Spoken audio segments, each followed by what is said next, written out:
நியோமேக்ஸ் முதலீட்டாளர்கள் அனைவருக்கும் வணக்கம். நான் இன்று ஒரு வீடியோ போட்டு கொண்டிருந்தேன்.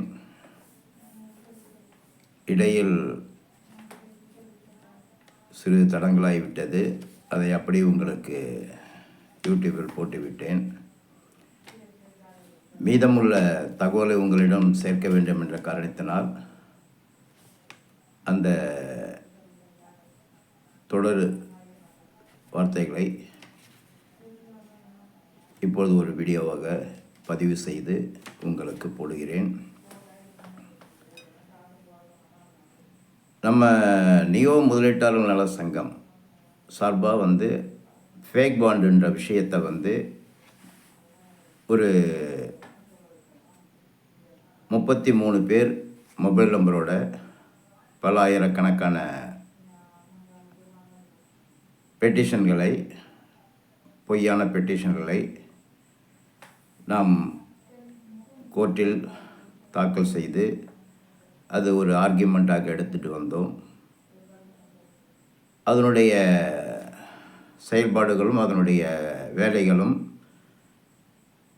நமக்கு EOW மூலமாக துரிதப்படுத்தி கொடுக்கிறேன் என்று ஒரு வாக்குறுதிகள் கொடுத்திருக்கிறார்கள். அதுபோல் நிறுவனத்திடமிருந்து 10,000 சில்லறை பாண்டுகள் வாங்கியிருக்கிறார்கள். அதற்கும் நிறுவனம் தரப்பிலிருந்து சரியான தீர்வு வரவில்லை என்றால் அதை திருப்பி கொடுத்து விடுவேன் என்று ஒரு வாக்குறுதிகளும் கொடுத்திருக்கிறார்கள். மேலும் ஏலம் எடுப்பதற்காகன்ற ஒரு முயற்சியில் 3 ஆண்டு காலமாக டைப் ப்ராஜெக்ட் என்று நிறுவன தரப்பிலிருந்து ஒரு 100கணக்கான இடங்களில் நிறுவனம் ப்ராஜெக்டுகளை செய்து அதில் முதலீடு செய்த முதலீட்டாளர்கள் பல பேர் நமக்கு தீர்வு வேண்டுமென்று கம்ப்ளைண்ட் கொடுக்காமல் ஏஜெண்டுகளின் வலியுறுத்தலின் பேரில் அவர்கள் இடம் எடுத்துக்கொண்டு நாம் ஒதுங்கிவிடுவோம் என்ற காரணத்தினால் அவர்கள் நிறைய இடம் எடுத்துள்ளார்கள். அவர்களிடமிருந்து வாங்கப்பட்ட பாண்டு ஒவ்வொரு ஏஜெண்ட்டுக்கிட்டையும் நிறைய இருக்கிறது. அதையெல்லாம் ஒரு பெட்டிஷன் கொடுத்து அரசு தரப்பில் நல்ல தீர்வு வாங்க வேண்டும் என்று கிட்டத்தட்ட 65,000-70,000 பேர் கம்ப்ளைண்ட் கொடுத்துருக்குறாங்க. அந்த கம்ப்ளைண்டருடைய நிலைப்பாடுகளை குலைக்க வேண்டும் என்ற ஒரு மிகப்பெரிய திட்டத்தோடு இவர்கள் டைரக்டாக EOW பல ஆயிரக்கணக்கான பாண்டுகளை கொடுத்திருக்கிறார். இதை கொண்டு இவர்கள் இப்பொழுது பல இடங்களை எடுத்துக்கொண்டு இருக்கிறார்கள். பல இடத்தை எடுப்பதற்கான முயற்சிகள் செய்து கொண்டிருக்கின்றார்கள் என்ற தகவலையும் நீதி அரசரின் முன் கொண்டு சென்றுள்ளோம். இதை சீக்கிரமாக பரிசீலித்து இதுபோல் உள்ள பாண்டுகளை விலக்க வேண்டும் என்று நீதியரசரும் ஆணை பிறப்பித்துள்ளார். அதுபோல்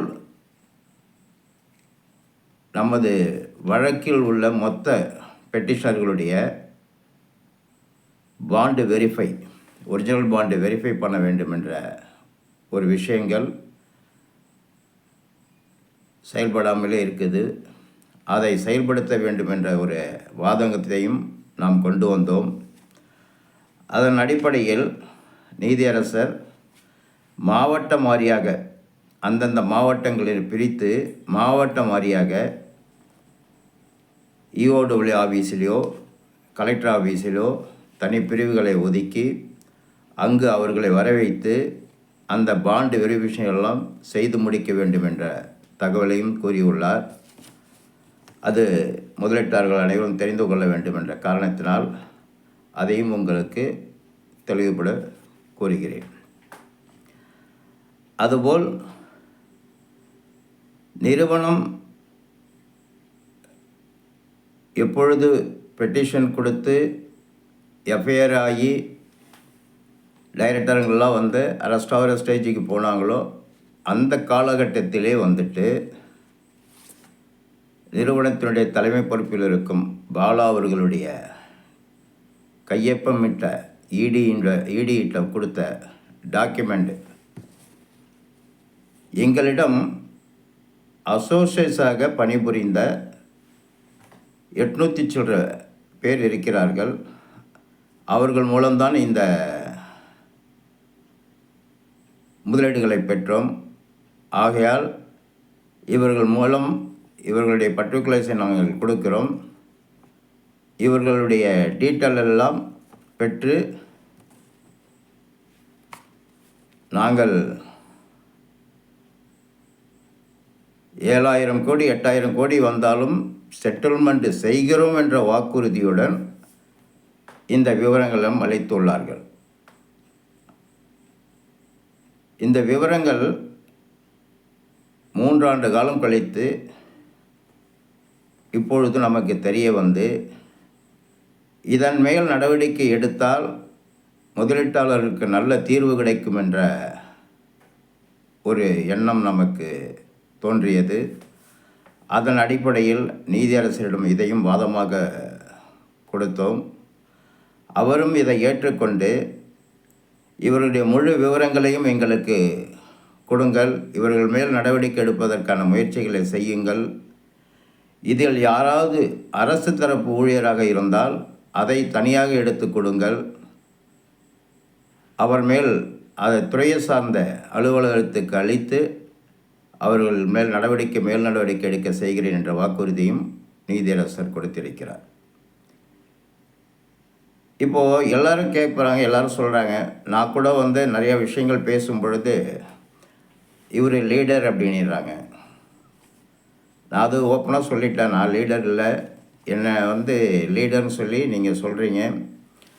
நான் ஒரு எஸ்கெட்ச் இருக்கிறன்ற மாதிரி நீங்கள் வந்து ப்ரூவ் பண்ணிங்கன்னா என்னுடைய டவுன்லைனில் யாருக்கு எவ்வளோ நான் பணம் கலெக்ட் பண்ணி கொடுத்துருக்கேனோ அதெல்லாம் நான் வந்து செட்டில் பண்ணி கொடுத்துட்றேன் 24 மணி நேரத்தில் கூட சொல்லிட்டேன். அதனுடைய ஆர்கியூமெண்ட், அதனுடைய இதெல்லாம் ஒரு சுயநல சிந்தனையோட என்னிடம் பணம் வாங்கின லீடருடைய சொற்களை கேட்டு அந்த யூடியூபர் அவர் ஒரு வீடியோவில் அதிகமாக நம்மளை பற்றி பேசினார். இப்பொழுது நிறுத்தி கொண்டிருக்கிறார். ஆனால் நான் என்ன சொல்கிறேன்னா, எனக்கு இந்த நிறுவனத்தில் யாரையுமே தெரியாது. எனக்கு தெரிஞ்சதெல்லாம் எங்கள் இடத்துல எங்கள் ஊரில் இருக்கிற லீடர் யார் அவரை தான் எங்களுக்கு நல்லா தெரியும். அவங்க சொல்கிற விஷயத்தை நம்ம கேட்டுக்கிறோம், புரிஞ்சுக்கிறோம். அதுக்கப்புறம் அவர்கள் மேலே உள்ள நம்பிக்கையும் அவர்களை சார்ந்து செயல்படக்கூடிய எஸ்கெச்சாக பணிபுரியக்கூடிய ஒவ்வொரு ஏகச்சிக்களையும் 15 பேர் 20 பேர் இருக்கிறாங்க. அவர்களுடைய வார்த்தைகளும் அதில் பல பேர் பல விதமாக இருப்பார்கள். அவர்களில் ஒரு சில பேர் நமக்கு பழக்கம் இருக்கும். அவர்களிடம் நாம் பழகும்போது அவர்களும் நம்பிக்கை ஊட்டுகிறார்கள். அந்த நம்பிக்கையின் பேரிலே முதலீடு செய்தோம். அந்த முதலீடு தான் நாம் இப்போ இழந்திருக்கிறோம். இதை வந்து யார் பெற்றுக் கொடுக்கணும்னா அவங்க தான் பெற்றுக் கொடுக்கணும். ஆனால் பிரச்சனைன்னு வந்த பிறகு எனக்கு அதுக்கும் சம்மந்தமே இல்லை, இதை நான் செய்யலை, இதை அவங்க செஞ்சாங்க, அவங்க பண்ணாங்க, இவங்க பண்ணாங்க அப்படின்னு மற்றவர்கள் மேல் பழியை சுமத்தி இவர்கள் தப்பிக்கிறதுக்கு வழி பார்க்கும் பொழுது அப்போ தான் நமக்கு அவர்கள் மேல் கோபமும் வேகமும் உருவாகிறது. அப்போது இந்த ஒரு நபர் தனிநபர் இப்போ எங்கள் ஊரை பொறுத்தளவுக்கு எடுத்துட்டிங்கன்னா வந்துட்டு 2 பெரிய ஏஜென்ட்டுகளாக செயல்பட்டவர். ஒருவர் ஏஹெச் பாஸ்கரன் தேவக்கோட்டை, இது திருச்சி வீரசக்தி டீமில் பணிபுரிந்தவர். இன்னொருத்தர் வந்து டாக்டர் செல்வகுமார். அவர் என்ன சொல்லிட்டான்னா நான் லீடரே இல்லைன்ட்டார், ஏஹெச்சே இல்லைன்ட்டார். அது இல்லாமல் இது வந்து வேறு ஏஹெச் பேர் கோடில் போட்டு பண்ணிக்கிட்டு இருக்கோன்ட்டார். ஆனால் அப்படி கிடையாது. நம்ம இந்த 800 சில்லற பேர் லிஸ்ட்டில் எடுக்கும் பொழுது அவங்க பிரதர் ஒருத்தர் சிதம்பரத்தில் வேலை பார்த்துட்ருக்காரு. அவர் பேரில் தான் இந்த ஏஹெச்ஐ அசோசியேட்ஸ் வச்சு பண்ணிகிட்டு இருந்திருக்காங்க. சிதம்பரத்தில் அவர் பிஸ்னஸ் பண்ணார். அண்ணாமலை நகரில் அண்ணாமலை யூனிவர்சிட்டியில் ஒர்க் பண்ணிட்டு இருந்தனால பண்ணியிருந்தார். அவர் இப்போ காலமாயிட்டார். அவருடைய கோடும் அவருடைய இதையும் பயன்படுத்தி தான் இவர் தொழில் பண்ணிகிட்டு இருந்தார். அப்படி இவர் தொழில் பண்ணும்பொழுது இங்கே நெய்வேலி பகுதியில் தேவக்கோட்டை டீம் மட்டுமே ஒரு 200 கோடிக்கு கம்மி இல்லாமல் எடுத்திருக்கு. இதெல்லாம் நம்ம அவர்கிட்ட பேசும்போது அவர் என்ன சொல்கிறாரு, இதுக்கெல்லாம் என்ன எவிடன்ஸ் இருக்குது? நான் லீடரே கிடையாது, என் ஆஃபீஸு அலுவலகத்தை வாடகைக்கு எடுத்து இவங்க பண்ணிக்கிட்டு இருந்தாங்க அப்படின்னு எஸ்கட்சி மேலே பழியை போட்டு ஒதுங்கிக்கிறாரு.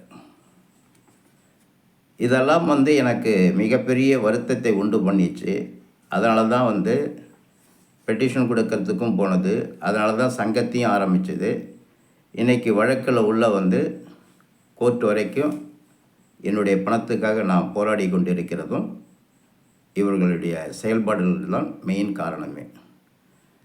ஆகையால் முதலீட்டாளர்களுக்கு நான் ஏன் இதை தெரியப்படுத்துகிறேன்னா, இப்போவும் இன்னும் நிறைய முதலீட்டாளர்கள் நிறைய தவறுகள் பண்ணுறாங்க. என்னென்னா, நம்மளை சுற்றி உள்ளவங்களை நம்ம யாரும் காட்டி கொடுக்கக்கூடாதுன்ட்டு. நான் காட்டி கொடுக்கக்கூடாதுன்றது சொல்கிறது நல்ல விஷயந்தான். ஆனால் இந்த ஏகச்சாக பணிபுரிந்து 100 கோடி 200 கோடி சம்பாதிச்சு உங்கள் கண்ணு முன்னாடியே ஒரு ராஜ வாழ்க்கை வாழ்ந்துட்டு உங்களுக்கு 10 பைசாவுக்கு உதவிகள் இல்லாமல் உங்களை தன்னந்தனியாக நிக்கதியாக ஆக்கின அவர்களை நீங்கள் அடையாளம் கண்டு சொல்வதற்கு உங்களுக்கு ஏன் தயக்கம் இருக்கிறது? இது என்னுடைய கேள்வி.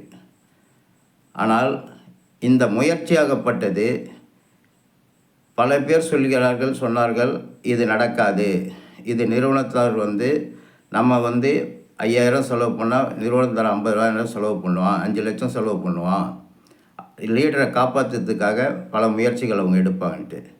ஆனால் சட்டப்பூர்வமாக பல முயற்சிகளை எடுத்து பல முயற்சிகளினால் இன்று லீடர்களை கைது செய்வதில்லை,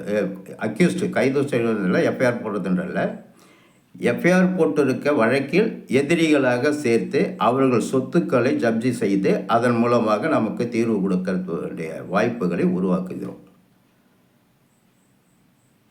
அந்த எப்படின்றது இது ஒரு கேள்விக்குறியாக இருக்கும். சாதாரணமாக ஒரு ஏஹெச் 10 கோடி 20 கோடி 30 கோடி 40 கோடி சம்பாதிச்சிருக்கிறாங்க. அவர்கள் சொத்துக்களை உருவாக்கி இருக்கிறாங்க. ஏஹெச்சுக்கிட்டே இவ்வளோ இருக்கும்போது ஆர்ஹெச்சுக்கிட்ட எவ்வளோ இருக்குன்றதை பார்க்கணும். ஆர்ஹெச்சுக்கிட்ட எவ்வளோ இருக்கும்போது மேலே இருக்கிறவங்கள்ட்ட எவ்வளோ இருக்குன்னு பார்க்கணும். ஆயிரக்கணக்கான ரூபாய்களை திரையுலகத்தில் செலவு செய்து இன்றும் சலிக்காமல் சென்று கொண்டிருக்கிற வீரசக்தி திருச்சி டீம் வீரசக்தி இருக்கார். அதுக்கப்புறம் ஒரு வீடியோ மூலயமா கேள்விப்பட்டது, திரையுலகத்தில் ஒரு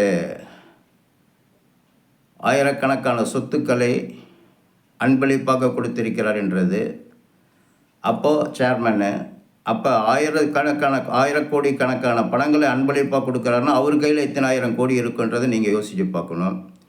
இப்படி பல ஆயிரம் கோடியான பணங்களை பெற்றுக்கொண்டு பல ஆயிரம் கோடி கணக்கான பணங்களை வைத்து கொண்டு பல லட்சம் மக்கள் பல ஆயிரம் மக்களுக்கு பல கோடி ரூபாயை கொடுக்காமல் ஏமாற்றி கொண்டிருக்கிற இந்த லீடர்களை நடவடிக்கை எடுத்து செட்டில்மெண்ட் செய்வதற்கான முயற்சிகளை செய்ய வேண்டும் என்று நாம் கோர்ட்டின் மூலமாக முயற்சி செய்து கொண்டிருக்கிறோம்.